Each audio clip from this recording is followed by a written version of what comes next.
ਅੱਜ ਮਨ ਦੇ ਵਿੱਚ ਇਹ ਗੱਲ ਕਿਵੇਂ ਆ ਗਈ? ਕਾਸ਼ ਬਸੰਤ ਜਰਨੈਲ ਸਿੰਘ ਭਿੰਡਰਾਂਵਾਲਾ ਜਿਉਂਦਾ ਹੁੰਦਾ। ਕਹਿੰਦੀ ਇਸ ਕਰਕੇ ਆ ਗਈ ਕਿ ਕਮ ਸੇ ਕਮ ਸਾਡੇ ਬੱਚੇ ਨਸ਼ੇ ਦੇ ਨਾਲ ਨਾ ਮਰਨ।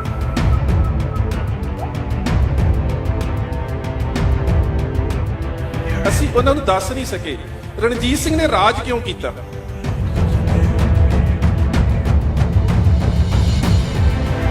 ਬਾਦਸ਼ਾਹ ਲਟੇਰਿਆਂ ਦੀਆਂ ਆਫਰ ਪ੍ਰਵਾਨ ਨਹੀਂ ਕਰਦੇ ਹੁੰਦੇ। ਅੱਜ ਦੇ ਸੰਦਰਭ ਵੀ ਇਸ ਨੂੰ ਯਾਦ ਰੱਖਿਓ ਤੁਸੀਂ ਪੰਜਾਬ ਦੇ ਬਾਦਸ਼ਾਹ। ਦੂਜੀ ਗੱਲ ਕਣਕ ਦੀ ਨਹੀਂ ਹੈ, ਗੱਲ ਬਾਜਰੇ ਦੀ ਨਹੀਂ ਹੈ, ਗੱਲ ਜਵਾਰ ਦੀ ਨਹੀਂ ਹੈ, ਗੱਲ ਮੋਠਾਂ ਦੀ ਨਹੀਂ ਹੈ, ਗੱਲ ਹੈਗੀ ਆਜ਼ਾਦੀ ਦੀ ਤੇ ਗੁਲਾਮੀ ਦੀ। ਕੁਝ ਦਿਨਾਂ ਬਾਅਦ ਪੰਜਾਬ 'ਚ ਬਿਜਲੀ ਨਹੀਂ ਆਏਗੀ ਕਿਸਾਨਾਂ ਦੇ ਸੰਘਰਸ਼ ਕਰਕੇ। ਕੋਲਾ ਖਤਮ ਹੋ ਰਿਹਾ ਹੈ ਕਿਸਾਨਾਂ ਦੇ ਸੰਘਰਸ਼ ਕਰਕੇ। ਦੁਕਾਨਦਾਰਾਂ ਨੂੰ ਦੀਵਾਲੀ ਉੱਤੇ ਵੇਚਣ ਲਈ ਸਮਾਨ ਨਹੀਂ ਮਿਲ ਰਿਹਾ ਕਿਸਾਨਾਂ ਦੇ ਸੰਘਰਸ਼ ਕਰਕੇ। ਬਾਰਡਰ ਤੇ ਫੌਜੀਆਂ ਨੂੰ ਸਮਾਨ ਨਹੀਂ ਪਹੁੰਚ ਰਿਹਾ ਕਿਸਾਨਾਂ ਦੇ ਸੰਘਰਸ਼ ਕਰਕੇ। ਪਰਾਲੀ ਕਾਰਨ ਵਾਤਾਵਰਣ ਪ੍ਰਦੂਸ਼ਿਤ ਹੋ ਰਿਹਾ ਹੈ ਸਿਰਫ ਕਿਸਾਨਾਂ ਕਰਕੇ। ਸਰਕਾਰਾਂ ਕਿਸਾਨਾਂ ਤੇ ਇਲਜ਼ਾਮ ਲਗਾ ਕੇ ਲੋਕਾਂ ਦੀਆਂ ਨਜ਼ਰਾਂ ਵਿੱਚ ਕਿਸਾਨਾਂ ਨੂੰ ਬਦਨਾਮ ਕਰਨਾ ਚਾਹੁੰਦੀਆਂ ਨੇ। ਪੰਜਾਬੀ ਪੰਜਾਬ ਦੇ ਬਾਦਸ਼ਾਹ ਨੇ ਤੇ ਅਸੀਂ ਮੋਦੀ ਵਰਗੇ ਲੁਟੇਰਿਆਂ ਦੀਆਂ ਆਫਰਾਂ ਪ੍ਰਵਾਨ ਨਹੀਂ ਕਰਾਂਗੇ। ਅਸੀਂ ਆਪਣੀ ਖੁਦ ਮੁਖਤਿਆਰੀ ਲਈ ਲੜ ਰਹੇ ਹਾਂ। ਇਹ ਸਾਰੀਆਂ ਗੱਲਾਂ ਕਈਆਂ ਮਸ਼ਹੂਰ ਪੰਜਾਬੀ ਵਿਦਵਾਨ ਡਾਕਟਰ ਸੁਖਪ੍ਰੀਤ ਸਿੰਘ ਉਦੋਕੇ ਨੇ। ਉਹਨਾਂ ਨੇ ਪੰਜਾਬ ਦੀ ਹੋਂਦ ਨੂੰ ਬਚਾਉਣ ਦੇ ਲਈ ਹੋਰ ਵੀ ਬਹੁਤ ਸਾਰੇ ਸੁਝਾਅ ਸਾਂਝੇ ਕੀਤੇ। ਉਹਨਾਂ ਦੀ ਇੱਕ ਇੱਕ ਗੱਲ ਸਾਨੂੰ ਅੰਦਰ ਤੱਕ ਹਲੂਣ ਕੇ ਰੱਖ ਦੇਵੇਗੀ। ਮੁਕੱਦਸ ਫਤਿਹ ਬੁਲੰਦ ਕਰੀਏ, ਕੋਈ ਰਸਨਾ ਵਾਂਝੀ ਨਾ ਰਹੇ, ਪਿਆਰ ਸਹਿਤ ਆਖਣਾ ਜੀ ਵਾਹਿਗੁਰੂ ਜੀ ਕਾ ਖਾਲਸਾ ਵਾਹਿਗੁਰੂ ਜੀ ਕੀ ਫਤਿਹ। ਜੋ ਕੁਛ ਕੇਂਦਰ ਸਰਕਾਰ ਦੇ ਵੱਲੋਂ ਖੇਤੀਬਾੜੀ ਸੰਬੰਧਿਤ ਕਾਨੂੰਨਾਂ ਦੇ ਵਿੱਚ ਪੰਜਾਬ ਦੇ ਨਾਲ, ਪੰਜਾਬ ਦੀ ਕਿਸਾਨੀ ਦੇ ਨਾਲ ਜਿਸ ਤਰ੍ਹਾਂ ਦਾ ਵਿਸਾਖਘਾਤ ਕੀਤਾ ਗਿਆ ਹੈ, ਮੇਰੇ ਖਿਆਲ ਦੇ ਨਾਲ ਉਸ ਤੋਂ ਤਕਰੀਬਨ ਹੁਣ ਅਸੀਂ ਸਾਰੇ ਜਾਣੂ ਹੋ ਚੁੱਕੇ ਹਾਂ ਕਿ ਚਾਹੇ ਉਹ ਅਸੈਂਸ਼ੀਅਲ ਕਮੋਡਿਟੀ ਐਕਟ ਹੈ ਜਾਂ ਫਿਰ ਐਗਰੀਕਲਚਰ ਐਗਰੀਮੈਂਟ ਦੀ ਗੱਲ ਹੈ ਜਾਂ ਫਿਰ ਐਗਰੀਕਲਚਰ ਪ੍ਰੋਡਿਊਸ ਮਾਰਕੀਟਿੰਗ ਐਕਟ ਦੀ ਗੱਲ ਹੈ ਤੇ ਜਾਂ ਫਿਰ ਘੱਟੋ ਘੱਟ ਸਮਰਥਨ ਮੁੱਲ ਦੀ ਗੱਲ ਹੈ। ਇਹ ਜਿੰਨੀਆਂ ਕਿ ਗੱਲਾਂ ਨੇ ਅਸੀਂ ਬਹੁਤ ਦਿਨਾਂ ਤੋਂ ਸੁਣ ਰਹੇ ਹਾਂ ਤੇ ਤਕਰੀਬਨ ਇਸ ਤੋਂ ਜਾਣੂ ਹੋ ਵੀ ਚੁੱਕੇ ਹਾਂ। ਹੁਣ ਜਿਹੜੀ ਸਾਡੇ ਸਾਹਮਣੇ ਸਮੱਸਿਆ ਹੈ, ਮੈਂ ਉਸ ਨੂੰ ਇਤਿਹਾਸਿਕ ਦ੍ਰਿਸ਼ਟੀਕੋਣ ਤੋਂ ਤੁਹਾਡੇ ਸਾਹਮਣੇ ਰੱਖਣਾ ਹੈ। ਸਮੱਸਿਆ ਸਾਡੇ ਸਾਹਮਣੇ ਇਹ ਹੈ ਕਿ ਕੇਂਦਰ ਦੇ ਵੱਲੋਂ ਇਹਨਾਂ ਸਾਡੀਆਂ ਮੰਗਾਂ ਨੂੰ ਪ੍ਰਵਾਨਗੀ ਦਿੱਤੀ ਜਾਂਦੀ ਜਾਂ ਨਹੀਂ, ਇਹ ਇੱਕ ਵੱਖਰੀ ਗੱਲ ਹੈ। ਪਰ ਕੀ ਅਸੀਂ ਆਪਣੇ ਇਸ ਸਮੁੱਚੇ ਸੰਘਰਸ਼ ਦੇ ਇੱਕ ਤੁਹਾਡੀ ਹੁੰਦੀ ਹੈ ਸ਼ਾਰਟ ਟਰਮ ਪਲੈਨਿੰਗ, ਇੱਕ ਹੁੰਦੀ ਹੈ ਲੌਂਗ ਟਰਮ ਪਲੈਨਿੰਗ, ਕੀ ਅਸੀਂ ਆਪਣੇ ਸੰਘਰਸ਼ ਦੀ ਲੰਬੀ ਔਰ ਛੋਟੀ ਨੀਤੀ ਹੈ ਅਜੇ ਤੱਕ ਉਲੀਕ ਸਕੇ? ਅਸੀਂ ਇਸ ਸੰਘਰਸ਼ ਦੇ ਵਿੱਚੋਂ ਪੰਜਾਬ ਦੀ ਹੋਂਦ ਦੇ ਵਾਸਤੇ, ਪੰਜਾਬ ਦੀਆਂ ਨਸਲਾਂ ਨੂੰ ਬਚਾਉਣ ਦੇ ਵਾਸਤੇ ਜਿਹੜਾ ਬਦਲ ਕੱਢਣਾ ਚਾਹੁੰਦੇ ਹਾਂ, ਕੀ ਅਸੀਂ ਉਸ ਬਦਲ ਦੇ ਬਾਰੇ ਸੋਚਿਆ? ਨਹੀਂ ਤਾਂ ਇਹ ਗੱਲ ਤਾਂ ਸਾਨੂੰ ਸਾਰਿਆਂ ਨੂੰ ਪਤਾ। ਮੈਂ ਇਤਿਹਾਸ 'ਚ ਤੁਹਾਨੂੰ ਕੁਝ ਛੋਟੀਆਂ-ਛੋਟੀਆਂ ਉਦਾਹਰਨਾਂ ਦੇ ਕੇ ਥੋੜੇ ਸਮੇਂ ਦੇ ਵਿੱਚ ਹੀ ਸੰਖੇਪ 'ਚ ਖਤਮ ਕਰਨ ਦੀ ਕੋਸ਼ਿਸ਼ ਕਰੂੰਗਾ। ਪੰਜਾਬ ਨੇ ਸੰਘਰਸ਼ ਪਹਿਲਾਂ ਵੀ ਲੜੇ ਨੇ, ਸੰਘਰਸ਼ ਅਸੀਂ ਪਹਿਲਾਂ ਵੀ ਬਹੁਤ ਕੀਤੇ ਨੇ, ਪਰ ਹਾਰੇ ਕਿੱਥੇ? ਅਸੀਂ ਸੰਘਰਸ਼ ਤਾਂ ਹਾਰੇ ਹੀ ਨਹੀਂ ਕਦੀ। ਅਸੀਂ ਮੈਦਾਨੇ ਜੰਗ 'ਚ ਨਹੀਂ ਹਾਰੇ, ਅਸੀਂ ਤੇਗ ਵਾਉਂਦੇ ਨਹੀਂ ਹਾਰੇ। ਅਸੀਂ ਹਾਰੇ ਕਿੱਥੇ? ਰਣਜੀਤ ਸਿੰਘ ਦੇ ਰਾਜ ਤੋਂ ਜਾਣ ਤੋਂ ਬਾਅਦ ਜੇਕਰ ਅਸੀਂ ਹਾਰੇ ਆ ਤੇ ਟੇਬਲ ਟਾਕ 'ਚ ਹਾਰੇ ਆ। ਅਸੀਂ ਬੇਸ ਤੇ ਜਾ ਕੇ ਹਾਰਦੇ, ਅਸੀਂ ਮੈਦਾਨੇ ਜੰਗ 'ਚ ਨਹੀਂ ਹਾਰਦੇ। ਜਿੱਥੇ ਸਾਡੇ ਨਾਲ ਸ਼ਮਸ਼ੀਰਾਂ ਖੜਕ ਰਹੀਆਂ ਹੁੰਦੀਆਂ ਨੇ, ਖੰਡੇ ਤੇ ਖੰਡਾ ਵੱਜ ਰਿਹਾ ਹੁੰਦਾ, ਅਸੀਂ ਉੱਥੇ ਨਹੀਂ ਹਾਰਦੇ। ਜਿੱਥੇ ਕਲਮ ਦੀ ਜੰਗ ਹੁੰਦੀ ਅਸੀਂ ਉੱਥੇ ਜਾ ਕੇ ਹਾਰਦੇ ਹਾਂ। ਆਪਣੇ ਪਿਛੋਕੜ ਨੂੰ ਸਮਝਣ ਦੀ ਕੋਸ਼ਿਸ਼ ਕਰੋ। ਇਹ ਤਾਂ ਸਿਰਫ ਹਿੰਦੁਸਤਾਨ ਦੀ ਗੱਲ ਹੈ। ਜੇਕਰ ਤੁਸੀਂ ਚੌਥੇ ਪਾਤਸ਼ਾਹ ਦੇ ਸਮੇਂ ਆਪਣੀ ਸੁਰਤ ਨੂੰ ਲੈ ਕੇ ਜਾਓ ਤਾਂ ਉਸ ਵੇਲੇ ਜਿਹੜਾ ਹਿੰਦੁਸਤਾਨ ਦਾ ਬਾਦਸ਼ਾਹ ਅਕਬਰ ਹੈ, ਉਹ ਏਸ਼ੀਆ ਦੀ ਸਭ ਤੋਂ ਵੱਡੀ ਹਕੂਮਤ ਹੈ। ਤੇ ਬਾਦਸ਼ਾਹ ਅਕਬਰ ਦਾ ਇੱਕ ਕਾਨੂੰਨ ਫਾਇਜ਼ੀ ਨੇ ਤਿਆਰ ਕੀਤਾ ਸੀ, ਜਿਸ ਨੂੰ ਦੀਨੇ ਇਲਾਹੀ ਕਿਹਾ ਜਾਂਦਾ ਸੀ। ਧਾਰਮਿਕ ਅਧਿਕਾਰ ਉਸ ਕੋਲ ਸੀ। ਕਾਬਲ ਤੋਂ ਵਾਪਸ ਜਾਂਦਾ ਪੰਜਾਬ ਦੇ ਵਿੱਚ ਆਇਆ ਤੇ ਗੁਰੂ ਅਮਰਦਾਸ ਪਾਤਸ਼ਾਹ ਦੀ ਸ਼ਿਕਾਇਤ ਹੋਈ। 3 ਸ਼ਿਕਾਇਤਾਂ ਸੀ ਫਾਰਸੀ 'ਚ, ਉਸ ਨੂੰ ਮਹਿਜ਼ਰਨਾਮਾ ਕਿਹਾ ਜਾਂਦਾ ਹੈ, ਮੈਮੋਰੰਡਮ ਕਹਿ ਦਿਓ ਤੁਸੀਂ। 3 ਸ਼ਿਕਾਇਤਾਂ ਦਾ ਉਹਦੇ ਦਰਬਾਰ ਦੇ ਵਿੱਚ ਜਵਾਬ ਦੇਣ ਦੇ ਵਾਸਤੇ ਭੇਜਿਆ ਗਿਆ ਜੇਠਾ ਜੀ ਨੂੰ, ਗੁਰੂ ਰਾਮਦਾਸ ਮਹਾਰਾਜ ਨੂੰ। ਸ਼ਿਕਾਇਤ ਕਰਤਾ ਧਿਰ ਉੱਥੇ ਹੈ, ਹਿੰਦੁਸਤਾਨ ਦਾ ਬਾਦਸ਼ਾਹ ਉੱਥੇ ਹੈ, ਸ਼ਿਕਾਇਤਾਂ ਹੋ ਰਹੀਆਂ ਨੇ ਤੇ 3 ਸ਼ਿਕਾਇਤਾਂ ਜਿਹੜੀਆਂ ਨੇ ਉਹਨਾਂ ਦਾ ਜਵਾਬ ਜਦੋਂ ਗੁਰੂ ਰਾਮਦਾਸ ਪਾਤਸ਼ਾਹ ਦਿੰਦੇ ਨੇ ਬਾਬਾ ਜੇਠਾ ਜੀ, ਤੇ ਅਕਬਰ ਨੂੰ ਉਹ ਤਿੰਨੇ ਹੀ ਸ਼ਿਕਾਇਤਾਂ ਉਸੇ ਵੇਲੇ ਖਾਰਜ ਕਰਨੀਆਂ ਪੈਂਦੀਆਂ ਨੇ। ਉਹਦਾ ਕਾਰਨ ਕੀ ਹੈ ਕਿ ਜਿਹੜੀ ਸ਼ਿਕਾਇਤ ਕੀਤੀ ਗਈ ਸ਼ਿਕਾਇਤਕਰਤਾ ਧਿਰ ਵੱਲੋਂ ਉਹਦੇ ਨਾਲ ਗੱਲਬਾਤ ਕਰਨ ਦੀ ਤਿਆਰੀ ਕਰਨ ਦਾ ਢੰਗ ਸਾਨੂੰ ਗੁਰੂ ਸਾਹਿਬ ਨੇ ਦੱਸਿਆ। ਅੱਜ ਅਸੀਂ ਗੱਲਬਾਤ ਦੇ ਟੇਬਲ ਦੇ ਉੱਪਰ ਜਾ ਕੇ ਹਾਰ ਜਾਂਦੇ ਹਾਂ। ਦੂਸਰੀ ਗੱਲ ਜਿਹੜੀ ਸਭ ਤੋਂ ਅਹਿਮ ਗੱਲ ਹੈ ਕਿ ਮੈਂ ਕਮਰ ਭਾਜੀ ਹੁਣਾਂ ਦੇ ਨਾਲ ਬੈਠਾ ਸੀ ਤੇ ਇਸ ਮੁੱਦੇ ਦੇ ਉੱਪਰ ਅਸੀਂ ਇੱਕ ਚਿੰਤਨ ਕਰ ਰਹੇ ਸੀ। ਪੰਜਾਬੀਅਤ ਦੀ ਗੱਲ ਹੈ, ਪਰ ਪੰਜਾਬ ਦਾ ਇੱਕ ਹਿੰਦੂ ਵਰਗ, ਮੈਂ ਸਾਰਿਆਂ ਦੀ ਗੱਲ ਨਹੀਂ ਕਰਦਾ, ਬਹੁਤ ਸਾਰੇ ਹਿੰਦੂ ਵੀਰ ਆੜਤੀ ਦੁਕਾਨਦਾਰ ਸਾਡੇ ਨਾਲ ਬੈਠੇ ਨੇ, ਪਰ ਇੱਕ ਜਿਹੜਾ ਅਮੀਰ ਸਨਅਤਕਾਰ ਹਿੰਦੂ ਵਰਗ ਹੈ ਉਹ ਪੰਜਾਬੀਅਤ ਦੇ ਨਾਲ ਆਪਣੇ ਆਪ ਨੂੰ ਜੁੜਿਆ ਕਿਉਂ ਨਹੀਂ ਮਹਿਸੂਸ ਕਰ ਰਿਹਾ? ਉਹ ਸਾਡੇ ਸੰਘਰਸ਼ ਦਾ ਹਿੱਸਾ ਕਿਉਂ ਨਹੀਂ ਬਣ ਰਿਹਾ, ਜਦੋਂ ਕਿ ਉਸ ਦੀ ਵੀ ਬਰਾਬਰ ਦੀ ਲੋੜ ਹੈ? ਪਿੱਛੇ ਜਿਹਦੀ ਗੱਲ ਹੈ ਜਲੰਧਰ ਦੇ ਵਿੱਚ, ਵੇਖੋ ਜਦੋਂ ਜਿਸ ਇਲਾਕੇ ਦੇ ਵਿੱਚ ਹੈ, ਇਸ ਇਲਾਕੇ ਨੇ ਸਰਦਾਰ ਕਪੂਰ ਸਿੰਘ ਵਰਗੇ ਵਿਦਵਾਨ ਨੂੰ ਜਨਮ ਦਿੱਤਾ ਹੈ, ਤੇ ਜਦੋਂ ਉਹਨੀਆਂ ਕਿਤਾਬਾਂ ਦੇ ਵਿੱਚ ਅਸੀਂ ਸਿੱਖ ਹੋਮਲੈਂਡ ਦੀ, ਸਿੱਖ ਸਟੇਟ ਦੀ ਗੱਲ ਕਰਦੇ ਹਾਂ ਨਾ, ਤਾਂ ਫਿਰ ਅੱਜ ਜਦੋਂ ਕੋਈ ਖੁਦ ਮੁਖਤਿਆਰੀ ਦੀ ਗੱਲ ਕਰਦਾ ਹੈ ਨਾ, ਤੇ ਫਿਰ ਸਰਦਾਰ ਕਪੂਰ ਸਿੰਘ ਦੀ ਉਹ ਗੱਲ ਚੇਤੇ ਆਉਂਦੀ ਹੈ, ਜਾਂ ਫਿਰ ਦਰਸ਼ਨ ਸਿੰਘ ਫੇਰੂਮਾਨ ਦੀ ਵਸੀਅਤ ਯਾਦ ਆਉਂਦੀ ਹੈ ਕਿ ਕਿੰਨਾ ਗੱਲਾਂ ਦੇ ਵਿੱਚੋਂ ਖੁਦ ਮੁਖਤਿਆਰੀ ਦੀ ਗੱਲ ਜਿਹੜੀ ਉਹ ਪੈਦਾ ਹੁੰਦੀ ਹੈ। ਭਾਵੇਂ ਕਿ ਉਹਦੇ ਵੱਖ-ਵੱਖ ਦੇਸ਼ਾਂ ਦੇ ਵਿੱਚ ਵੱਖ-ਵੱਖ ਵਿਦਵਾਨਾਂ ਨੇ ਖੁਦ ਮੁਖਤਿਆਰੀ ਦੇ ਵੀ ਵੱਖਰੇ-ਵੱਖਰੇ ਮਾਪਦੰਡ ਤੈਅ ਕੀਤੇ ਹੁੰਦੇ ਨੇ ਕਿ ਕਿੰਨੀ ਕੁ ਖੁਦ ਮੁਖਤਿਆਰੀ ਫੈਡਰਲ ਢਾਂਚੇ 'ਚ ਕਿਸੇ ਸਟੇਟ ਨੂੰ ਦਿੱਤੀ ਜਾਂਦੀ, ਉਹ ਇੱਕ ਵੱਖਰਾ ਵਿਸ਼ਾ ਹੈ। ਪਰ ਮੈਂ ਜਲੰਧਰ ਕਿਸੇ ਹਿੰਦੂ ਪਰਿਵਾਰ ਦੇ ਕੋਲ ਬੈਠਾ, ਉਹਨਾਂ ਦੇ ਬੱਚੇ ਦੀ ਮੌਤ ਹੋ ਗਈ ਸੀ ਡਰੱਗ ਲੈਣ ਦੇ ਨਾਲ, ਤੇ ਜਦੋਂ ਮੈਂ ਉਹਨਾਂ ਦੇ ਕੋਲ ਬੈਠਾ ਤੇ ਅਫਸੋਸ ਕਰਨਾ ਪਿਆ, ਮੇਰਾ ਨੇੜੂ ਦਾ ਪਰਿਵਾਰ ਸੀ, ਤੇ ਉਸ ਬੱਚੇ ਦੀ ਮਾਂ ਕਹਿੰਦੀ ਹੈ, ਉਹਦੇ ਮੂੰਹ ਚੋਂ ਪਹਿਲਾ ਸ਼ਬਦ ਪਤਾ ਕੀ ਨਿਕਲਿਆ? ਕਾਸ਼ ਕਿਤੇ ਅੱਜ ਸੰਤ ਭਿੰਡਰਾਂਵਾਲਾ ਜਿਉਂਦਾ ਹੁੰਦਾ। ਮੈਂ ਕਿਹਾ ਜੀ ਤੁਸੀਂ ਜਦੋਂ ਉਹ ਜਿਉਂਦੇ ਸੀ ਉਦੋਂ ਤਾਂ ਤੁਸੀਂ ਵਿਰੋਧ ਦੇ ਵਿੱਚ ਸੀ, ਅੱਜ ਮਨ ਦੇ ਵਿੱਚ ਇਹ ਗੱਲ ਕਿਵੇਂ ਆ ਗਈ ਕਾਸ਼ ਸੰਤ ਜਰਨੈਲ ਸਿੰਘ ਭਿੰਡਰਾਂਵਾਲਾ ਜਿਉਂਦਾ ਹੁੰਦਾ? ਕਹਿੰਦੀ ਇਸ ਕਰਕੇ ਆ ਗਈ ਕਿ ਕਮ ਸੇ ਕਮ ਸਾਡੇ ਬੱਚੇ ਨਸ਼ੇ ਦੇ ਨਾਲ ਨਾ ਮਰਦੇ।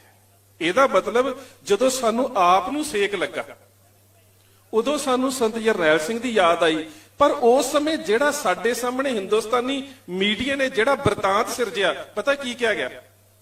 ਮੈਂ ਕਹਿੰਦਾ ਇੱਥੇ ਵੀ ਮੀਡੀਆ ਬੈਠਾ ਹੈ, ਨਿਰਪੱਖ ਮੀਡੀਆ ਦੇ 'ਚ ਜੀ ਜਾਂਚ ਕਰਾ ਕੇ ਵੇਖ ਲਓ ਜੀ, ਪੰਜਾਬ ਦੇ ਵਿੱਚ 35,000 ਗੈਰ ਸਿੱਖ ਹਿੰਦੂ ਕਤਲ ਕਰ ਦਿੱਤਾ ਗਿਆ, ਜਦੋਂ ਕਿ ਜਿਹੜੇ ਅੰਕੜੇ ਨੇ ਉਹ 400 ਤੋਂ ਥੱਲੇ ਰਹਿ ਜਾਂਦੇ ਨੇ, 500 ਤੋਂ ਤਾਂ ਬਿਲਕੁਲ ਥੱਲੇ ਰਹਿ ਜਾਂਦੇ ਨੇ। ਗੱਲ ਕੀ ਸਟੇਟ ਦੇ ਵੱਲੋਂ, ਸਰਕਾਰਾਂ ਦੇ ਵੱਲੋਂ ਬਰਤਾਂਤ ਸਿਰਜਿਆ ਜਾਂਦਾ, ਜਿਹੜਾ ਬਰਤਾਂਤ ਹੁਣ ਸਿਰਜਿਆ ਜਾ ਰਿਹਾ, ਜਿਹੜਾ ਨਰੇਟਿਵ ਸੈੱਟ ਕੀਤਾ ਜਾ ਰਿਹਾ, ਬਿਜਲੀ ਨਹੀਂ ਆਵੇਗੀ ਕਿਸਾਨਾਂ ਦੇ ਸੰਘਰਸ਼ ਕਰਕੇ, ਕੋਲਾ ਖਤਮ ਹੋ ਰਿਹਾ ਕਿਸਾਨਾਂ ਦੇ ਸੰਘਰਸ਼ ਕਰਕੇ, ਦੁਕਾਨਦਾਰਾਂ ਨੂੰ ਦੀਵਾਲੀ ਦੇ ਉੱਪਰ ਲਾਉਣ ਦੇ ਵਾਸਤੇ ਉਹਨਾਂ ਦੀਆਂ ਵਸਤਾਂ ਨਹੀਂ ਮਿਲਣਗੀਆਂ ਕਿਸਾਨਾਂ ਦੇ ਸੰਘਰਸ਼ ਕਰਕੇ, ਛੋਟੇ ਦੁਕਾਨਦਾਰ ਦੀਵਾਲੀ ਦੇ ਉੱਪਰ ਦੁਕਾਨਾਂ ਨਹੀਂ ਲਾ ਲੈਣਗੇ ਕਿਸਾਨਾਂ ਦੇ ਸੰਘਰਸ਼ ਕਰਕੇ, ਬਾਰਡਰ ਦੇ ਉੱਪਰ ਫੌਜੀਆਂ ਨੂੰ ਸਮਾਨ ਨਹੀਂ ਪਹੁੰਚ ਰਿਹਾ ਕਿਸਾਨਾਂ ਦੇ ਸੰਘਰਸ਼ ਕਰਕੇ। ਗੱਲ ਕੀ ਕਿ ਉਹਨਾਂ ਕੋਲ ਜਿਹੜਾ ਵਿਕਾਊ ਮੀਡੀਆ ਹੈ ਉਹ ਸਾਰੇ ਲੋਕਾਂ ਦੀ ਮਾਨਸਿਕਤਾ ਦੀ ਦਿਸ਼ਾ ਜਿਹੜੀ ਇਸ ਡਾਇਰੈਕਸ਼ਨ ਦੇ ਵਿੱਚ ਸੈੱਟ ਕਰ ਦੇਵੇਗਾ, ਜਿੱਥੇ ਲੋਕਾਂ ਦੇ ਵਿੱਚ ਇਹ ਗੱਲ ਜਾਵੇਗੀ ਕਿ ਕਿਸਾਨਾਂ ਦਾ ਸੰਘਰਸ਼ ਸ਼ਾਇਦ ਪੰਜਾਬੀਅਤ ਦੇ ਵਾਸਤੇ ਖਤਰਨਾਕ ਸਾਬਤ ਹੋ ਰਿਹਾ, ਤੇ ਉੱਥੇ ਦੋਸ਼ੀ ਕੌਣ ਆ? ਅਸੀਂ ਅਜੇ ਤੱਕ ਉਹਨਾਂ ਲੋਕਾਂ ਨਾਲ, ਸ਼ਹਿਰੀ ਲੋਕਾਂ ਦੇ ਨਾਲ ਇੱਕ ਡਾਇਲੌਗ ਨਹੀਂ ਰਚਾ ਸਕੇ, ਅਸੀਂ ਇੱਕ ਸੰਵਾਦ ਨਹੀਂ ਸਿਰਜ ਸਕੇ, ਅਸੀਂ ਦੱਸ ਨਹੀਂ ਸਕੇ ਕਿ ਪੰਜਾਬ ਦੇ ਵਿੱਚ ਇਹਨਾਂ ਬਿੱਲਾਂ ਦੇ ਨਾਲ ਪੰਜਾਬ ਦਾ ਕਿਸਾਨ ਤੇ ਹੋ ਸਕਦਾ ਮਰਦਾ 10 ਸਾਲ ਕੱਢ ਜਾਵੇ, ਤੁਸੀਂ ਸਾਡੇ ਤੋਂ ਪਹਿਲਾਂ ਮਰਨਾ। ਅਸੀਂ ਉਹ ਬਰਤਾਂਤ ਨਹੀਂ ਸਿਰਜ ਸਕੇ, ਅਸੀਂ ਉਹਨਾਂ ਨੂੰ ਦੱਸ ਨਹੀਂ ਸਕੇ। ਰਣਜੀਤ ਸਿੰਘ ਨੇ ਰਾਜ ਕਿਉਂ ਕੀਤਾ? ਰਣਜੀਤ ਸਿੰਘ ਨੇ ਉਹਨਾਂ ਲੋਕਾਂ ਦੇ ਵਿੱਚ ਸਿੱਖ ਰਾਜ ਦੀ ਖੂਬੀ ਕੀ ਹੈ, ਉਹ ਗੈਰ ਸਿੱਖਾਂ ਦੇ ਵਿੱਚ ਵੀ ਉਸ ਬਰਤਾਂਤ ਨੂੰ ਸਿਰਜਿਆ। ਮੈਂ ਤੁਹਾਨੂੰ ਉਦਾਹਰਨ ਦਿੰਦਾ, ਅਵੇਤਾਬਲ ਮਹਾਰਾਜਾ ਰਣਜੀਤ ਸਿੰਘ ਦਾ ਬਾਹਰੀ ਜਰਨੈਲ, ਵਿਦੇਸ਼ੀ ਜਰਨੈਲ, ਪਸ਼ਾਵਰ ਦੇ ਵਿੱਚ ਜੰਗੀ ਫੌਜੀ ਛਾਉਣੀ ਕਾਇਮ ਕਰਨੀ ਸੀ। ਉਸ ਫੌਜੀ ਛਾਉਣੀ ਨੂੰ ਕਾਇਮ ਕਰਨ ਦੇ ਵਾਸਤੇ ਉਸ ਨੂੰ ਇੱਕ ਅਮੀਰ ਚੰਦ ਨਾਂ ਦੇ ਹਿੰਦੂ ਵਪਾਰੀ ਦਾ, ਅਮੀਰ ਦਾ ਘਰ ਢਾਉਣਾ ਪੈ ਗਿਆ। ਮੱਧ ਪਰਿਵਾਰ ਦੇ ਵਿੱਚੋਂ ਸੀ, ਛੋਟਾ ਮੋਟਾ ਵਪਾਰ ਕਰਦਾ ਸੀ। ਮਹਾਰਾਜਾ ਰਣਜੀਤ ਸਿੰਘ ਨੂੰ ਪਤਾ ਲੱਗਾ ਤੇ ਮਹਾਰਾਜਾ ਰਣਜੀਤ ਸਿੰਘ ਨੇ ਉਸ ਹਿੰਦੂ ਪਰਿਵਾਰ ਨੂੰ ਘਰ ਬਣਾਉਣ ਦੇ ਵਾਸਤੇ ਉਸ ਆਪਣੇ ਜਰਨੈਲ ਦੀ ਤਨਖਾਹ ਚੋਂ ਕੱਟ ਕੇ 15,000 ਰੁਪਏ ਉਹਨਾਂ ਸਮਿਆਂ 'ਚ ਦਿੱਤੇ ਕਿ ਨਹੀਂ ਕਿਤੇ ਪੰਜਾਬ ਦੇ ਕਿਸੇ ਬਸ਼ਿੰਦੇ ਦੇ ਮਨ ਦੇ ਵਿੱਚ ਬੇਗਾਨਗੀ ਦਾ ਅਹਿਸਾਸ ਨਾ ਪੈਦਾ ਹੋ ਜਾਵੇ, ਕਿਉਂਕਿ ਹੁਣ ਉਹ ਜਿਹੜਾ ਬੇਗਾਨਗੀ ਦਾ ਅਹਿਸਾਸ ਉਹਨਾਂ ਦੇ ਵਿੱਚੋਂ ਕੱਢਿਆ ਗਿਆ, ਅੱਜ ਉਹ ਕਿਉਂ ਵੀਰ ਨਹੀਂ ਸਮਝ ਰਹੇ ਕਿ ਅਸੀਂ ਵੀ ਇਸ ਮਿੱਟੀ ਦੇ ਵਾਰਿਸ ਹਾਂ, ਸਾਨੂੰ ਕਿਸਾਨਾਂ ਦੇ ਨਾਲ ਬਹਿਣਾ ਪਵੇਗਾ, ਸਾਨੂੰ ਇਸ ਸੰਘਰਸ਼ ਦਾ ਹਿੱਸਾ ਬਣਨਾ ਪਵੇਗਾ। ਉਹ ਆਪਣੀ ਸੁਰਤ ਨੂੰ, ਆਪਣੀ ਮਾਨਸਿਕਤਾ ਨੂੰ ਪੰਜਾਬੀਅਤ ਦੇ ਨਾਲ ਜੋੜ ਕੇ ਕਿਉਂ ਨਹੀਂ ਵੇਖ ਰਹੇ? ਪਰ ਮੈਂ ਤੇ ਇਹ ਵੇਖਦਾ ਕਿ ਹੁਣ ਤੱਕ ਜਿੰਨਾ ਵੀ ਸੰਘਰਸ਼ ਲੜਿਆ ਜਾਂਦਾ ਪੰਜਾਬੀਅਤ ਦੇ ਨਾਂ ਤੇ, ਇੱਕ ਖਾਸ ਵੱਡਾ, ਮੈਂ ਤੇ ਸਿੱਖਾਂ ਦੀ ਵੀ ਗੱਲ ਕਰੂੰਗਾ ਕਿ ਸਿੱਖਾਂ ਦਾ ਵੀ ਇੱਕ ਵਰਗ ਹੈ ਜਿਹੜਾ ਰਾਜਨੀਤੀ ਨਾਲ ਜੁੜ ਕੇ ਆਪਣੇ ਆਪ ਨੂੰ ਵੱਡਾ ਸਨਅਤਕਾਰ ਸਮਝਣ ਲੱਗ ਗਿਆ ਹੈ। ਉਹ ਵੀ ਪੰਜਾਬ ਦੇ ਸੰਘਰਸ਼ ਤੋਂ ਦੂਰ ਰਹਿੰਦਾ ਜਿੰਨਾ ਚਿਰ ਉਹਦੀ ਮਜਬੂਰੀ ਨਾ ਬਣ ਜਾਵੇ। ਉਹ ਤੁਹਾਡੇ ਨਾਲ ਉਦੋਂ ਹੀ ਆ ਕੇ ਤੁਹਾਡੇ ਨਾਲ ਬਹਿਣ ਨੂੰ ਤਿਆਰ ਹੈ ਜਦੋਂ ਰਾਜਨੀਤਿਕ ਸੱਤਾ ਉਹਦੀ ਉਸਦੀ ਮਜਬੂਰੀ ਹੈ। ਪਰ ਸੱਚਮੁੱਚ ਪੰਜਾਬ ਦੇ ਸੰਘਰਸ਼ ਜਾਂ ਪੰਜਾਬ ਦੀ ਖੁਦਮੁਖਤਿਆਰੀ ਜਿਹੜੀ ਹੈ ਉਹਦੀ ਮਾਨਸਿਕਤਾ ਦੇ ਵਿੱਚੋਂ ਨਿਕਲ ਚੁੱਕੀ ਹੈ। ਸ਼ਾਇਦ ਉਹ ਆਪਣੇ ਵਿਰਸੇ ਨੂੰ, ਆਪਣੇ ਇਤਿਹਾਸ ਨੂੰ ਭੁੱਲ ਚੁੱਕਾ ਹੈ ਵੀ ਤੁਸੀਂ ਤਾਂ ਉਸ ਮਿੱਟੀ ਦੇ ਵਾਰਸ ਹੋ। ਤੁਹਾਨੂੰ ਆਪਣੀਆਂ ਫਸਲਾਂ ਦੇ ਨਾਲ ਤੇ ਆਪਣੀ ਮੁਖਤਿਆਰੀ ਦੇ ਨਾਲ ਮੋਹ ਕਿੰਨਾ ਸੀ। ਜੇ ਤੁਸੀਂ ਆਪਣੇ ਕੈਨੇਡਾ ਤੋਂ ਆਏ ਵੀਰ ਜੀ ਇੱਕ ਯਹੂਦੀਆਂ ਦੀ ਗੱਲ ਕਰਕੇ ਗਏ ਸੀਗੇ। ਯਹੂਦੀਆਂ ਦੇ ਘਰ ਦੇ ਵਿੱਚ ਜਦੋਂ ਬੱਚਾ ਜਨਮ ਲੈਂਦਾ ਨਾ ਤੇ ਉਹਦੇ ਕੰਨ ਦੇ ਵਿੱਚ ਇੱਕ ਗੱਲ ਕੀਤੀ ਜਾਂਦੀ ਹੈ, born to be a ruler. ਤੂੰ ਰਾਜ ਕਰਨ ਵਾਸਤੇ ਜੰਮਿਆ। ਇਹ ਤੇ ਅੱਜ ਦੀਆਂ ਗੱਲਾਂ ਨੇ ਵੀ ਤੁਹਾਡੇ ਕੰਨਾਂ 'ਚ ਕਿਹੜੇ ਵੇਲੇ ਤੁਹਾਡੀਆਂ ਮਾਵਾਂ ਪਾਉਂਦੀਆਂ ਸੀ ਹਮ ਰਾਖਤ ਪਾਤਸ਼ਾਹੀ ਦਾਵਾ, ਉਹ ਕਿੱਥੇ ਚਲਾ ਗਿਆ? ਕੈਪਟਨ ਮਰੇ ਦੀ ਵਾਰਤਾਲਾਪ ਹੋਈ ਰਤਨ ਸਿੰਘ ਭੰਗੂ ਦੇ ਨਾਲ ਤੇ ਕੈਪਟਨ ਮਰੇ ਕਹਿੰਦਾ ਪੰਜਾਬ ਦਾ ਮਾਲਕ ਕੌਣ ਹੈ? ਕਹਿੰਦਾ ਅਸੀਂ। ਕਹਿੰਦਾ ਕਿਵੇਂ? ਕਹਿੰਦਾ ਸਾਡੇ ਕੋਲ ਪਾਤਸ਼ਾਹੀ। ਕਹਿੰਦਾ ਦਿੱਤੀ ਕਿੰਨੇ? ਕਹਿੰਦਾ ਹਮਕੋ ਪਾਤਸ਼ਾਹੀ ਨਾਨਕ ਦੇਈ। ਕਹਿੰਦਾ ਗੁਰੂ ਨਾਨਕ ਨੂੰ ਕਿੰਨੇ ਦਿੱਤੀ ਸੀ? ਕਹਿੰਦਾ ਗੁਰੂ ਨਾਨਕ ਨੇ ਰੱਬ ਤੋਂ ਲਈ ਸੀ। ਦੱਸੋ ਹੁਣ ਅੱਗੇ। ਕਹਿੰਦਾ ਫਿਰ ਇਹ ਪਾਤਸ਼ਾਹੀ ਗਾਂ ਕਿੰਨਾ ਦੇ ਕੋਲ ਹੈ? ਤੁਹਾਨੂੰ ਰਾਜਨੀਤੀ ਆਉਂਦੀ ਹੈ? ਅੱਜ ਰਾਜਨੀਤੀ ਦੇ ਬਾਰੇ ਸਾਡੀ ਮਾਨਸਿਕਤਾ ਦੇ ਵਿੱਚ ਇੱਕ ਇੰਟਰਚੇਬਿਲਿਟੀ ਪੈਦਾ ਕੀਤੀ ਜਾ ਰਹੀ, ਖਾਸ ਕਰਕੇ ਇੱਕ ਪੋਲੀਟੀਕਲ ਇੰਟਰਚੇਬਿਲਿਟੀ, ਇੱਕ ਰਾਜਨੀਤਿਕ ਅਛੂਤਾਵਾਦ ਸਾਡੇ ਮਨ 'ਚ ਪੈਦਾ ਕਰ ਦਿੱਤਾ ਗਿਆ ਕਿ ਜਿਹੜਾ ਬੰਦਾ ਰਾਜਨੀਤੀ 'ਚ ਚਲਾ ਗਿਆ ਇਹ ਤੇ ਬਹੁਤ ਮਾੜਾ। ਤੁਸੀਂ ਚੰਗੇ ਬੰਦਿਆਂ ਨੂੰ ਰਾਜਨੀਤੀ 'ਚ ਨਹੀਂ ਭੇਜੋਗੇ ਤੇ ਮਾਫ ਕਰਨਾ ਮਾੜੇ ਅੱਗੇ ਆਉਣਗੇ। ਜੇ ਪੰਜਾਬ ਦੀ, ਮੈਂ ਕਹਿੰਦਾ ਇਸ ਕਿਸਾਨੀ ਦੇ ਸੰਘਰਸ਼ 'ਚੋਂ ਜਿੱਥੇ ਪੰਜਾਬ ਦਾ ਕਿਸਾਨ, ਛੋਟਾ ਕਿਰਤੀ ਵਰਗ, ਖੇਤ ਮਜ਼ਦੂਰ ਤੇ ਛੋਟਾ ਸ਼ਹਿਰੀ ਦੁਕਾਨਦਾਰ, ਮੈਂ ਛੋਟੇ ਦੀ ਗੱਲ ਕਰ ਰਿਹਾ, ਲੀਡ ਵਰਗ ਦੀ ਗੱਲ ਨਹੀਂ ਕਰ ਰਿਹਾ, ਜੇਕਰ ਉਹ ਤੁਹਾਡੇ ਨਾਲ ਅੱਜ ਸੜਕ ਤੇ ਬੈਠਾ ਹੈ, ਜੇਕਰ ਇਸ ਸੰਘਰਸ਼ ਦੇ ਵਿੱਚੋਂ ਚੰਗਾ ਰਾਜਨੀਤਿਕ ਬਦਲ ਨਹੀਂ ਨਿਕਲਦਾ ਤੇ ਫਿਰ ਮੈਂ ਸੋਚਦਾ ਕਿ ਸਾਡੇ ਵਿੱਚ ਨਾ ਇੱਕ ਰਾਜਨੀਤਿਕ ਜਿਹੜੀ ਪੋਲੀਟੀਕਲ ਇੰਟਰਚੇਬਿਲਿਟੀ ਪੈਦਾ ਕਰ ਦਿੱਤੀ ਜਾਂਦੀ ਹੈ ਵੀ ਨਹੀਂ, ਰਾਜਨੀਤੀ ਬੜੀ ਮਾੜੀ ਚੀਜ਼ ਹੈ। ਵੀ ਤੁਸੀਂ ਤਾਂ ਉਹ ਸੀ। ਕੈਪਟਨ ਮਰੇ ਨੇ ਪੁੱਛਿਆ, ਕਹਿੰਦਾ ਰਾਜਨੀਤੀ ਆਉਂਦੀ ਹੈ? ਰਤਨ ਸਿੰਘ ਭੰਗੂ ਕਹਿੰਦਾ ਮੇਰੀ ਤਾਂ ਗੱਲ ਹੀ ਛੱਡ ਦੇ, ਮੇਰੇ ਤੇ ਖੂਨ 'ਚ ਹੈ। ਮੈਂ ਤੇ ਮਹਿਤਾਬ ਸਿੰਘ ਮੀਰਾਕੋਟ ਦੇ ਪਰਿਵਾਰ ਦੇ ਵਿੱਚੋਂ, ਮੇਰੀ ਤੇ ਗੱਲ ਹੀ ਸੁਣ ਲੈ। ਕਹਿੰਦਾ ਪੰਜਾਬ ਦੇ ਵਿੱਚ ਜਾ, ਕਹਿੰਦਾ ਅਰੋੜਾ, ਝਿਊਰ, ਜਾਤ, ਸਨਾਤ, ਜੇ ਸਭ ਜਾਣੇ ਰਾਜਨੀਤੀ ਕੀ ਬਾਤ, ਕਹਿੰਦਾ ਕਿਤੇ ਪਿੰਡ 'ਚ ਜਾ ਕੇ ਵੇਖ, ਚਾਹੇ ਕੋਈ ਦਲਿਤ ਹੈ, ਚਾਹੇ ਕੋਈ ਜੱਟ ਹੈ, ਚਾਹੇ ਕੋਈ ਸ਼ੂਦਰ ਹੈ, ਸਾਰੇ ਰਾਜਨੀਤੀ ਜਾਣਦੇ ਨੇ। ਉਹ ਤੁਹਾਡੇ ਤਾਂ ਲਹੂ ਦੇ ਵਿੱਚ ਸੀ, ਸਾਡੇ ਤਾਂ ਖੂਨ ਦੇ ਵਿੱਚ ਸੀ। ਹਮਕੋ ਪਾਤਸ਼ਾਹੀ ਨਾਨਕ ਦੇਈ, ਹਮ ਰਾਖਤ ਪਾਤਸ਼ਾਹੀ ਦਾਵਾ। ਅੱਜ ਸਾਡੇ ਚੋਂ ਪਾਤਸ਼ਾਹੀ ਦਾਵਾ ਗਵਾਚਦਾ ਕਿਉਂ ਜਾ ਰਿਹਾ ਹੈ? ਇਹਨਾਂ ਗੱਲਾਂ ਕਰਕੇ। ਔਰ ਇਹ ਦਾਅਵੇਦਾਰੀ ਢਾਡੀ ਕਿੰਨੀ ਵੱਡੀ ਸੀ। ਅਹਿਮਦ ਸ਼ਾਹ ਅਬਦਾਲੀ ਏਸ਼ੀਆ ਦਾ ਜੇਤੂ ਜਰਨੈਲ, ਨਿਰਸੰਦੇਹ ਕੋਈ ਸ਼ੱਕ ਨਹੀਂ। ਜੇਕਰ ਅਹਿਮਦ ਸ਼ਾਹ ਅਬਦਾਲੀ ਅਫਗਾਨਿਸਤਾਨ ਦਾ ਜਨਮਦਾਤਾ ਉਹ ਹੈ, ਉਸ ਨੂੰ ਉੱਥੇ ਬਾਬਾ ਹੈ ਅਫਗਾਨਿਸਤਾਨ ਕਿਹਾ ਜਾਂਦਾ ਹੈ। ਅਫਗਾਨਿਸਤਾਨ ਦਾ ਨਾਂ ਉਸਨੇ ਰੱਖਿਆ, ਨੀਂਹ ਉਸਨੇ ਰੱਖੀ, ਖਿੱਤਾ ਉਸਨੇ ਕਾਇਮ ਕੀਤਾ, ਇਹਦੇ 'ਚ ਕੋਈ ਸ਼ੱਕ ਨਹੀਂ ਹੈ। ਰਾਜਨੀਤਿਕ ਔਰ ਯੁੱਧਨੀਤਿਕ ਤੌਰ ਤੇ ਬੜਾ ਸਿਆਣਾ ਜਰਨੈਲ ਸੀ। ਮਰੱਟਿਆਂ ਦਾ ਲੱਕ ਤੋੜਿਆ, ਤਕਰੀਬਨ 3 ਦਹਾਕੇ ਮਰੱਟੇ ਦੁਬਾਰਾ ਉੱਠ ਨਹੀਂ ਸਕੇ। ਤੇ ਜਦੋਂ ਕੋਪਰਹੀੜੇ ਦੇ ਮੈਦਾਨ ਦੇ ਵਿੱਚ ਸਿੱਖਾਂ ਦੇ ਨਾਲ ਲੜਿਆ ਨਾ, ਤੇ ਸਿੱਖਾਂ ਨੂੰ ਜਦੋਂ ਲੜਦਿਆਂ ਵੇਖਿਆ ਤੇ ਉਸ ਜੰਗ ਦੇ ਵਿੱਚ ਸਿੱਖਾਂ ਨੂੰ ਲੜਦਿਆਂ ਵੇਖਣ ਤੋਂ ਬਾਅਦ ਇਹ ਦੇਵੀਗੜ੍ਹ ਦੇ ਕਿਲੇ 'ਚ ਜਾ ਕੇ ਪਟਿਆਲੇ ਦੇ ਮਹਾਰਾਜਾ ਆਲਾ ਸਿੰਘ ਨੂੰ ਮਿਲਿਆ ਤੇ ਕਹਿੰਦਾ ਸਿੱਖਾਂ ਦੇ ਨਾਲ ਸੁਲ੍ਹਾ ਕਰਾ ਦੇ, ਇਹਨਾਂ ਦੇ ਨਾਲ ਲੜਨਾ ਔਖਾ ਹੈ, ਇਹਨਾਂ ਨਾਲ ਮੇਰੀ ਸੁਲ੍ਹਾ ਕਰਾ ਦੇ। ਤੇ ਆਲਾ ਸਿੰਘ ਨੇ ਉਸ ਵੇਲੇ ਨਾਨੂ ਸਿੰਘ ਗਰੇਵਾਲ ਨਾਂ ਦਾ ਵਕੀਲ ਸੀ ਜਿਹੜਾ ਸਿੱਖਾਂ ਦੇ ਕੋਲ ਭੇਜਿਆ। ਤੇ ਉਹ ਜੋ ਪੰਗ ਸਿੰਘ ਬੈਠੇ ਨੇ, ਉਹਨਾਂ ਪੰਜਾਂ ਸਿੰਘਾਂ ਦੇ ਅੱਗੇ ਨਾਨੂ ਸਿੰਘ ਗਰੇਵਾਲ ਵਕੀਲ ਜਿਹੜਾ ਅਬਦਾਲੀ ਵੱਲੋਂ ਭੇਜਿਆ ਗਿਆ, ਉਹਨੇ ਇੱਕ ਸ਼ਰਤ ਰੱਖੀ ਹੈ। ਕਹਿੰਦਾ ਸ਼ਰਤ ਬੜੀ ਸੌਖੀ ਹੈ। ਸੱਚਮੁੱਚ ਸ਼ਰਤ ਬੜੀ ਸੌਖੀ ਜੀ। ਅੱਜ ਵੀ ਜਦੋਂ ਹੁਣ ਸਟੇਟ ਨੇ ਕਹਿਣਾ ਨਾ ਜੀ ਅਸੀਂ MSP ਜਿਹੜੀ ਆ ਉਹਦੀਆਂ ਮੰਗਾਂ ਜਾਰੀ ਰੱਖਾਂਗੇ, ਇਹ ਕਰਾਂਗੇ, ਉਹ ਕਰਾਂਗੇ, ਤੇ ਮਾਫ ਕਰਨਾ ਸਾਡੀਆਂ ਬਹੁਤੀਆਂ ਰਾਜਨੀਤਿਕ ਤੇ ਦੂਜੀਆਂ ਧਿਰਾਂ ਨੇ ਕਹਿਣਾ ਹੁਣ ਮੋਰਚਾ ਛੱਡ ਦਿਓ, ਕਿਉਂਕਿ ਅਸੀਂ ਆਪਣੀ ਲੌਂਗ ਟਰਮ ਤੇ ਸ਼ਾਰਟ ਟਰਮ ਪਲੈਨਿੰਗ ਨਹੀਂ ਕੀਤੀ। ਪਰ ਜਿਸ ਕੌਮ ਨੇ ਰਾਜ ਕਰਨਾ ਸੀ, ਜਿਸ ਜੱਸਾ ਸਿੰਘ ਰਾਮਗੜੀਏ ਨੂੰ, ਜਿਸ ਜੱਸਾ ਸਿੰਘ ਆਲੂਵਾਲੀਏ ਨੂੰ, ਜਿਸ ਚੜ੍ਹਤ ਸਿੰਘ ਨੂੰ, ਜਿਸ ਡੱਲੇਵਾਲੀਏ ਸਰਦਾਰ ਨੂੰ ਤੇ ਜਿਸ ਸਰਦਾਰ ਬਘੇਲ ਸਿੰਘ ਤੇ ਹਰੀ ਸਿੰਘ ਤੇ ਕਰਮ ਸਿੰਘ ਨੂੰ ਪਤਾ ਸੀ ਅਸੀਂ ਆਉਣ ਵਾਲੀ ਉਮਤ ਨੂੰ ਰਾਜ ਦੇਣਾ ਹੈ ਤੇ ਅਸੀਂ ਲੌਂਗ ਟਰਮ ਪਲੈਨਿੰਗ ਦੇ ਵਿੱਚੋਂ ਨਿਕਲਣਾ ਹੈ, ਉਹਨਾਂ ਦੇ ਸਾਹਮਣੇ ਪੇਸ਼ਕਸ਼ ਰੱਖੀ ਗਈ ਉਹ 6 ਮਹੀਨਿਆਂ ਬਾਅਦ ਅਬਦਾਲੀ ਆਇਆ ਕਰੇਗਾ। ਤੇ ਤੁਸੀਂ ਛਮਾਹੀ ਦੇ ਤੌਰ ਤੇ ਬਾਜਰਾ, ਮੋਠ, ਗਵਾਰਾ, ਜਿੰਨੀਆਂ ਕੋਦੋਂ ਫਸਲਾਂ ਹੁੰਦੀਆਂ ਸੀ, ਇਹ ਚੀਜ਼ਾਂ ਉਹਦੀ ਝੋਲੀ 'ਚ ਪਾ ਦਿਆਓ ਤੇ ਤੁਸੀਂ ਇੱਥੋਂ ਦੀ ਨਵਾਬੀ ਕਰ ਸਕਦੇ ਹੋ, ਪਰ ਬਾਦਸ਼ਾਹ ਤੁਹਾਡਾ ਅਬਦਾਲੀ ਹੋਵੇਗਾ। ਕਿੰਨਾ ਸਸਤਾ ਸੌਦਾ, ਕਿੰਨਾ ਵਧੀਆ ਸੌਦਾ ਜੇ ਸੋਚਿਆ ਜਾਵੇ। ਪਰ ਸਰਦਾਰ ਚੜ੍ਹਤ ਸਿੰਘ ਮਹਾਰਾਜਾ ਰਣਜੀਤ ਸਿੰਘ ਦਾ ਦਾਦਾ ਆਪਣੇ 5 ਸਿੰਘਾਂ ਦੇ ਨਾਲ ਸਲਾਹ ਕਰਕੇ ਉਸ ਨੂੰ ਜਵਾਬ ਪਤਾ ਕੀ ਦਿੰਦਾ ਹੈ? ਕਹਿੰਦਾ ਪਹਿਲੀ ਗੱਲ ਤਾਂ ਇਹ ਹੈ ਕਿ ਅਸੀਂ ਇੱਥੋਂ ਦੇ ਬਾਦਸ਼ਾਹ ਤੇ ਅਬਦਾਲੀ ਉੱਥੋਂ ਦਾ ਲਟੇਰਾ ਕਦੀ ਬਾਦਸ਼ਾਹ ਲਟੇਰਿਆਂ ਦੀਆਂ ਆਫਰ ਤੇ ਪੇਸ਼ਕਸ਼ ਪ੍ਰਵਾਨ ਨਹੀਂ ਕਰਦੇ ਹੁੰਦੇ। ਪਹਿਲੀ ਗੱਲ ਤਾਂ ਇਹ,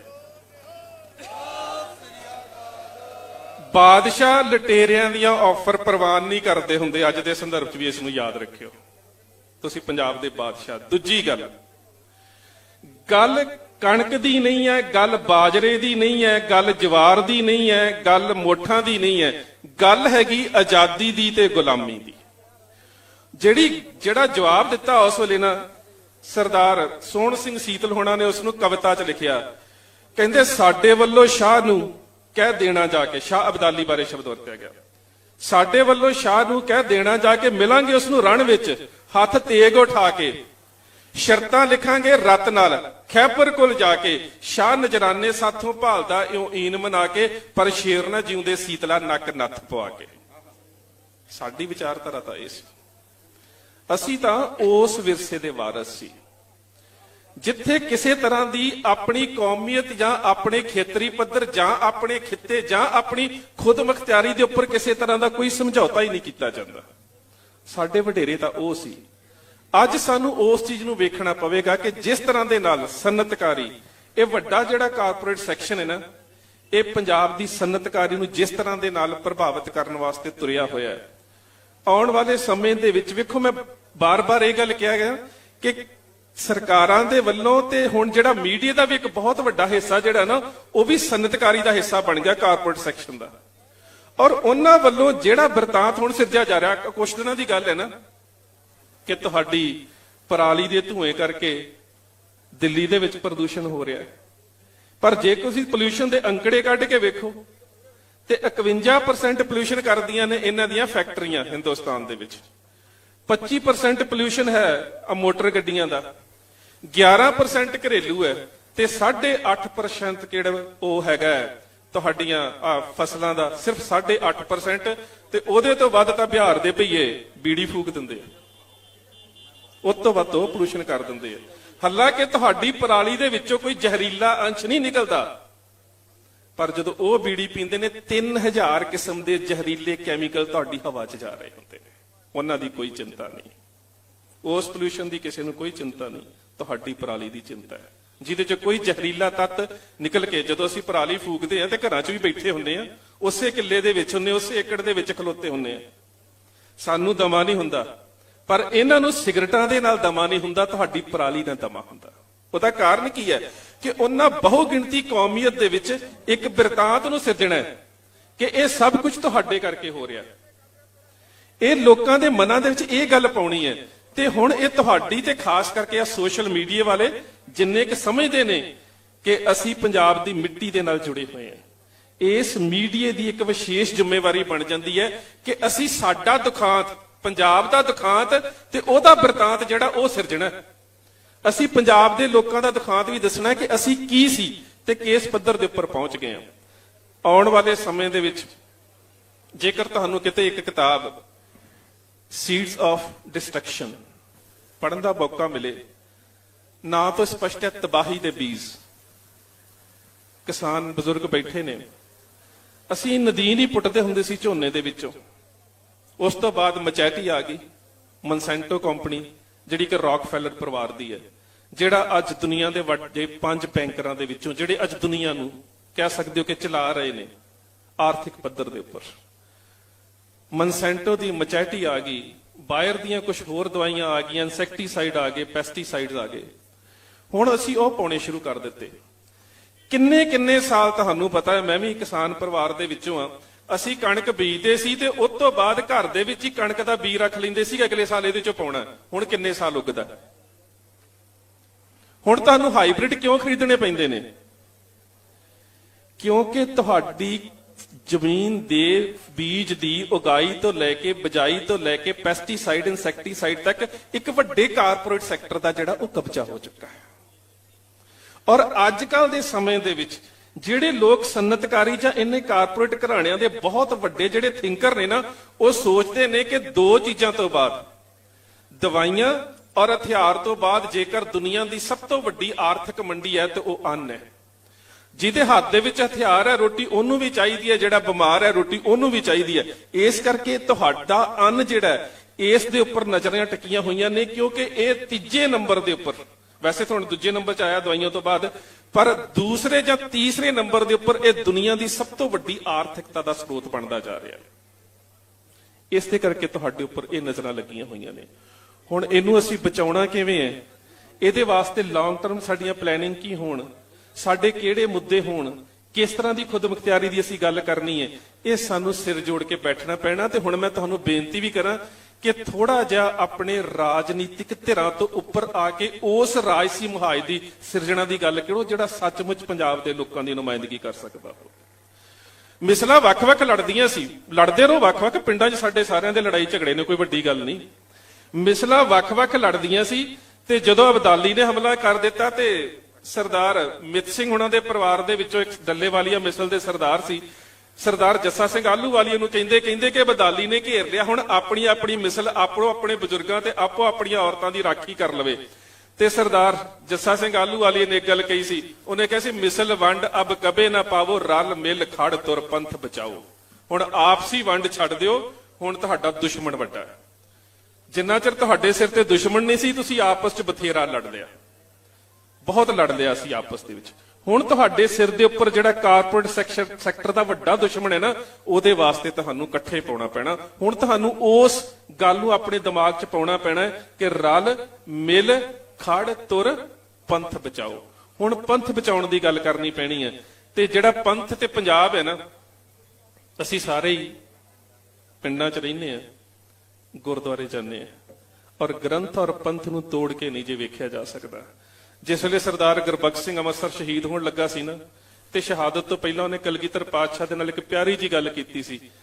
ਕਹਿੰਦਾ, ਪਾਤਸ਼ਾਹ ਪੰਥ ਜੋ ਰਹਾ ਤੋ ਗ੍ਰੰਥ ਕੀ ਰਹੇਗੀ ਨਾਥ, ਪੰਥ ਜੋ ਨਾ ਰਹਾ ਤੋ ਗ੍ਰੰਥ ਕੌਣ ਮਾਨੇਗਾ। ਸੋ ਤੁਹਾਡੀ ਗੁਰੂ ਸਾਹਿਬ ਦੀ ਵਿਚਾਰਧਾਰਾ ਵੀ ਉਹਨਾਂ ਚਿਰ ਤੱਕ ਦੁਨੀਆ 'ਚ ਪ੍ਰਵਾਹਿਤ ਹੋ ਸਕੇਗੀ, ਜਿੰਨਾ ਚਿਰ ਤੱਕ ਤੁਹਾਡੀ ਮਾਨਸਿਕਤਾ ਦੇ ਵਿੱਚ, ਚਾਹੇ ਪੰਜਾਬ ਦਾ ਕੋਈ ਹਿੰਦੂ ਹੈ, ਚਾਹੇ ਕੋਈ ਦਲਿਤ ਵੀਰ ਹੈ, ਚਾਹੇ ਕੋਈ ਕਿਸਾਨ ਹੈ, ਜਿੰਨਾ ਚਿਰ ਤੁਹਾਡੇ ਮਨ ਦੇ ਵਿੱਚ ਇਹ ਗੱਲ ਨਹੀਂ ਆਉਂਦੀ ਕਿ ਪੰਜਾਬ ਜਿਉਂਦਾ ਗੁਰਾਂ ਦੇ ਨਾਂ ਦੇ ਉੱਪਰ।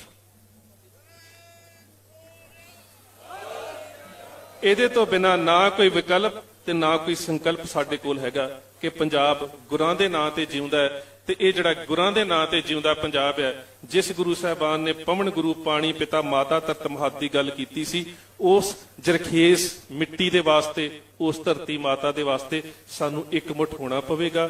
ਪੰਜਾਬ ਦੇ ਵਿੱਚ ਪੰਜਾਬੀਅਤ ਦੇ ਵਾਸਤੇ, ਇਸ ਮਿੱਟੀ ਦੇ ਵਾਸਤੇ, ਔਰ ਅਸੀਂ ਇਸ ਸੂਬੇ ਦੀ ਰੀੜ ਦੀ ਹੱਡੀਆਂ, ਸਾਨੂੰ ਕਿਤੇ ਨਾ ਕਿਤੇ ਆਪਣੇ ਸਿਆਸੀ ਮਤਭੇਦ ਭੁਲਾ ਕੇ ਇੱਕ ਟੇਬਲ ਦੇ ਉੱਪਰ ਆਉਣਾ ਪਵੇਗਾ। ਪਰ ਇਸ ਵਾਰੀ ਫਿਰ ਉਹੀ ਗੱਲ ਸਰਦਾਰ ਕਪੂਰ ਸਿੰਘ ਦੀ ਗੱਲ ਕਹਿ ਕੇ ਸਮਾਪਤੀ ਕਰਨ ਲੱਗਾ, ਇੰਜ ਨਾ ਹੋਵੇ ਕਿ ਤੁਸੀਂ ਸੜਕਾਂ ਤੇ ਜਿੱਤ ਜਾਓ ਤੇ ਟੇਬਲ ਤੇ ਜਾ ਕੇ ਹਾਰ ਜਾਓ। ਇਸ ਵਾਰੀ ਇੰਜ ਨਾ ਹੋਣ ਦਿਓ। ਅੱਜ ਲੋੜ ਹੈ ਸਾਨੂੰ ਜੋਸ਼ ਦੇ ਨਾਲ ਹੋਸ਼ ਤੋਂ ਕੰਮ ਲੈਣ ਦੀ ਤੇ ਆਪਣੀ ਕਲਮ ਦੀ ਤਾਕਤ ਨੂੰ ਸਮਝਣ ਦੀ, ਤੇ ਨਾਲ ਹੀ ਇਹ ਗੱਲ ਸਮਝਣ ਦੀ ਕਿ ਅਸੀਂ ਗੁਰੂ ਗੋਬਿੰਦ ਸਿੰਘ ਜੀ ਦੇ ਵਾਰਿਸ ਹਾਂ, ਜਿਨ੍ਹਾਂ ਨੇ ਸਾਨੂੰ ਸਾਡੇ ਜਨਮ ਤੋਂ ਹੀ ਪਾਤਸ਼ਾਹੀ ਦਾਅਵਾ ਦਿੱਤਾ ਹੈ। ਤੁਹਾਡੇ ਇਸ ਸੰਬੰਧੀ ਕੀ ਵਿਚਾਰ ਨੇ? ਕਮੈਂਟ ਬਾਕਸ ਵਿੱਚ ਜ਼ਰੂਰ ਦੱਸਿਓ। ਦੇਖਦੇ ਰਹੋ ਵਿਰਸਾ ਲਾਈਵ।